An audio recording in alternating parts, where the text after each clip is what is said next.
মূর্খ নাকি এছাড়া এই সমস্যা কি? এই বাথরুম পরে আমরা কেন বাইরে যাবো? আমরা বাইরে গোসল করছি তো ওই লেগে এটা পরে হাঁটতেছি। তুমি গাড়ি ঠিক করতে করতে আমরা রেডি যাবো। তুমি কি ভাবছো আমরা গ্যারান থেকে আইছি? খেত মূর্খ এসব পোশাক আশাক বুঝি না। এই যে পোশাক আশাক কই থেকে আহে? বাংলাদেশ থেকে আইছি আমরা, বানাই আমরা। আর তোমরা তো খালি হোটেলে যাও, আমগো বাড়িতে কাজের লোক ড্রাইভার যে গরু গোসল করায় ওরেও আমরা এটা পড়াই। আমরা এই গরমর পুষি এটা দিয়ে আইছি ঠিক আছে। তো যাও। ঠিক আছে স্যার, আপনারা রেডি আছেন, গাড়ি আছে।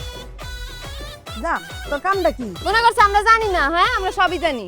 জামাই এত ফুটাঙ্গি করো, হ্যাঁ দিছিলে তো মান সম্মান মাইরা। কি আম্মা? হে যেটা ফিন্দা ওই বাথরুমে থাকে সেটা ফিন্দা তুমি বাড়ি তুলেছিলা, হ্যাঁ? তা আমি বাইরে তুলেছিলাম, আপনি এত বুঝেন, আপনি বাইরেছেন কেন? আমি তো এই বলতেছিলি কথা বেরিয়েছি, এই বলতেছি তোর জামাই যে এত বলদা তুই হের কিনছে সেটা দেখতে নাইসা তুইও পিনবি আমারও পিনবে। আচ্ছা টাকা আমার নিব না আপনার বাইরে, আপনার নাচের ভিডিও করে দেব না। যান আপনি এক লাখ লাখ করে।